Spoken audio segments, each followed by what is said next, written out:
Hey guys, I'm Nick and welcome back to the channel. Well, today we're talking about The Orville, Season 3, Episode 8, which is entitled Midnight Blue.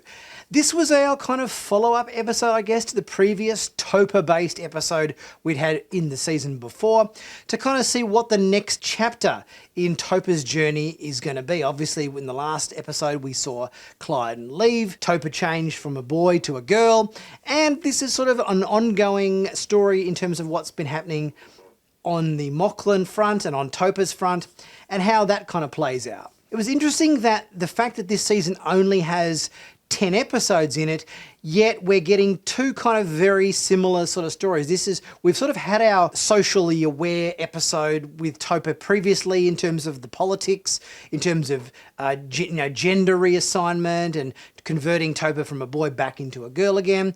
And this episode, I guess, explores more of that same theme, the differences between the male and the female sides of the Moclan culture, how, females are looked on as sort of second-class citizens, and just exploring those themes a little bit more. So I kind of, I guess, was maybe a tiny bit surprised we're covering that territory again, having already covered it once before in this season, but that's okay. It was an interesting story. This was the longest episode of The Orville we've had to date. This was not an episode of The Orville. This was a feature film Orville episode, running at about an hour 26 minutes. It was, it was feature film length. And I guess the thing that surprised me the most when I sort of saw that the episode was like almost an hour and a half long is that, okay, we must be getting many different sort of stories. There must be an A and a B and a C story and all these things going on to warrant such a long running time. But we only kind of had one story. This was the story of Topa being abducted by the Moclans and trying to get her back. And there was no other B story. That was the story for the entire episode. Yes, we had different people doing different things to work towards that goal. We had, Bortus and Kelly trying to do the rescue mission to bring her back. We had the politics of what was going on with the Orville back on Earth, with the council testifying and all that sort of thing going on. But it was all servicing the same story. So I was kind of a bit surprised we didn't get a little other B story thing going on in this episode, because normally with a story of this sort of length, you would think it would have more than one story going on, but it didn't. Guys, if you haven't subscribed to Sci Fanatics yet, please don't forget to do so. Click on that big red button to stay up to date and current with all the latest Star Trek, sci-fi TV, Orville, everything sci-fi TV news related on YouTube. So the episode kind of starts off, we've got, Topa going through some phases, Bortus not quite knowing how to handle it. We had that kind of awkward situation where we find out that Topa likes a boy, and I kind of thought, oh yeah, it's probably going to be Claire Finn's oldest son, Marcus. I thought that was going to be the crush that she had.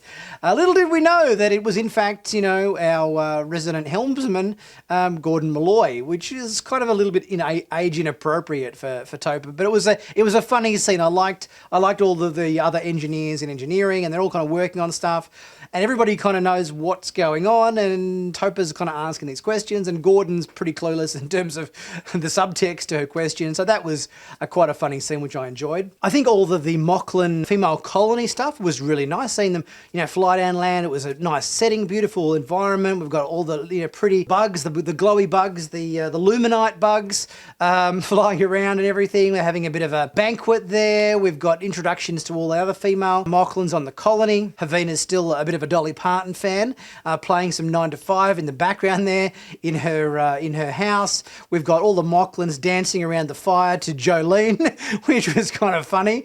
So obviously, female Moclans are right into Dolly Parton, which is kind of cool, and it was fun to kind of see that aspect of their culture having sort of, almost put Dolly Parton on this kind of pedestal. Havina having the Dolly Parton shrine up in her house there on the colony. And interesting that like the decor with all the Dolly Parton photos and everything on her wall, and there's a bit of the shrine there to Dolly Parton. And you've also got these big plates that kind of form the shape of a couple of big boobs on her wall. It's like, hang on, is this intentional? Or surely not. The production designer put these big gold plates underneath all of the Dolly Parton memorabilia. Dolly Parton obviously being, quite well known for her bust size.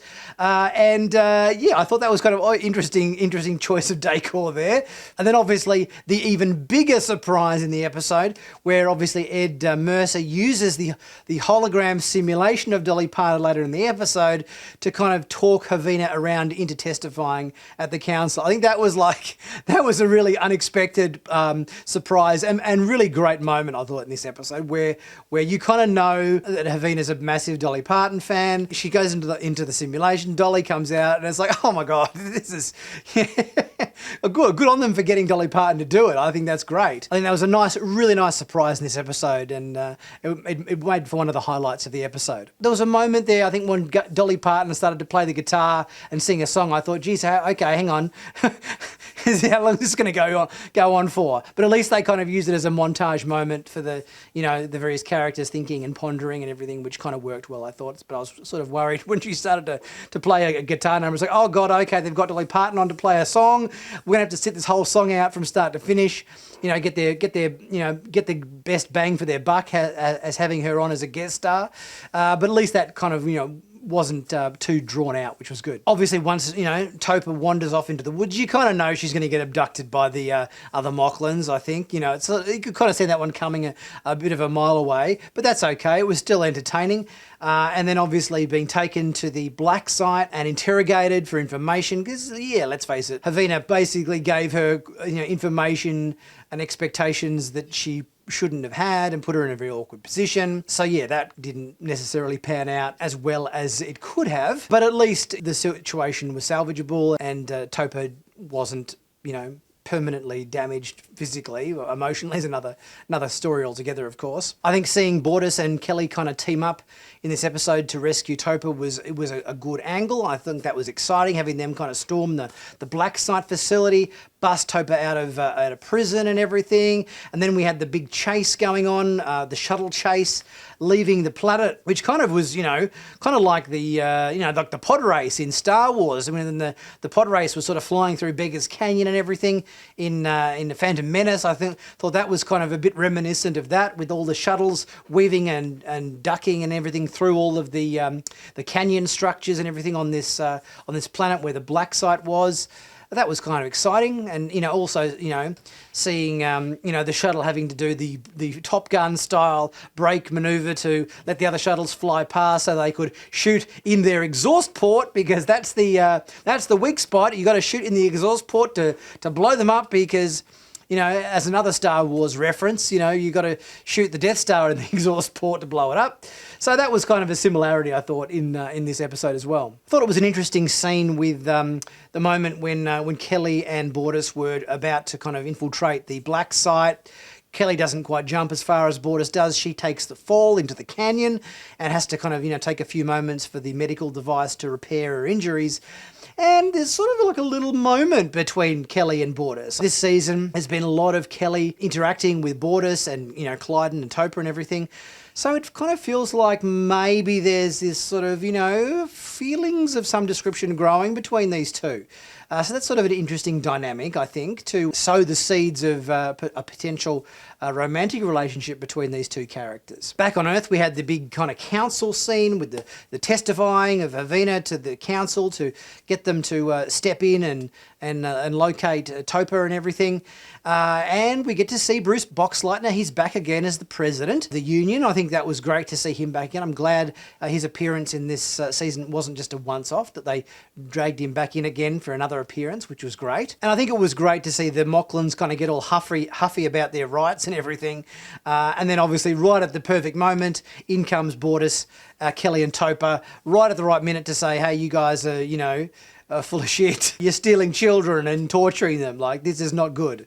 So I'm glad that they had to kind of fess up to their activities and everything in this respect. And that resulted in a pretty big change of things, with the Mocklins being expelled from the Union. I thought they might get a big slap on the wrist for this activities, but no, they're well and truly booted out. I think Gordon said it best at that sort of council meeting, where he's there in the background rolling his eyes and huffing and puffing about their attitude and everything. And then, obviously he kind of spoke out of turn to their nonsense.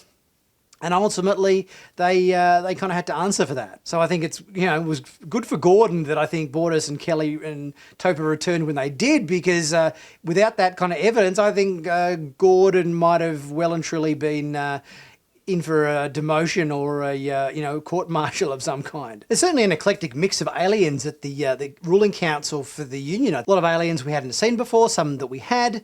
It was a really good cross-section, I thought, of, representing aliens throughout the galaxy that are all kind of part of the Union that are standing there at this council. A bit like the Senate or whatever in the Star Wars prequels, seeing all the aliens there in the big, huge council chambers or whatever. We've got a really nice cross-section of alien types and everything. My hat goes off to the special effects makeup artist for this season. They've done a really good job, I think, of in creating some quite interesting alien races and everything. So with the whole Union kind of standing in solidarity towards the female Moclans, and the Moclans being booted out of the Union, it'll be interesting to see where this goes, because obviously the Moclans were probably a reasonably large component to the Union, and it's going to leave them a little bit weaker to defend against the Kaylon, and whether the Kaylon use this opportunity to attack again, and then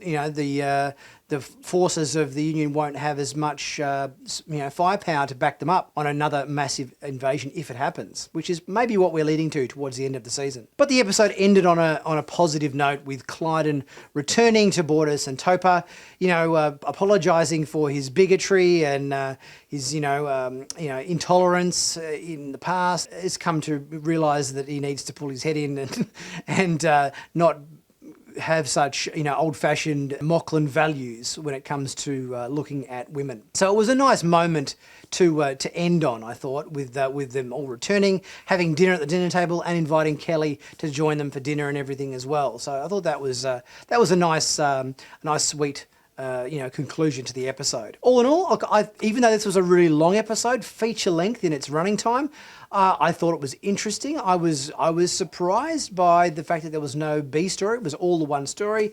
Yes, covered with different kind of, different people, things that were going on in the council and things that were going on with Bortus and Kelly rescuing Topher and everything. So there was a few different locations we were cutting to and from, but it was all servicing the same story. It worked. I didn't necessarily sit there looking at my watch. All in all, good episode, I thought.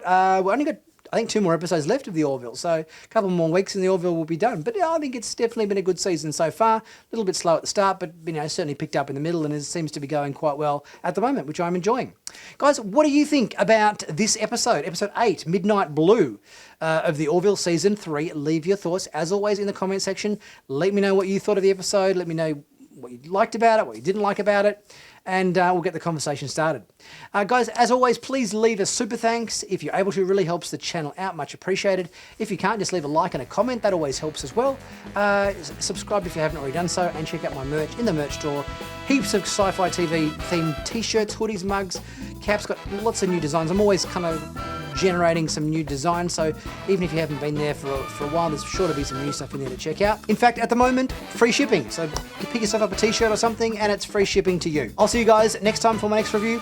I'll see you soon.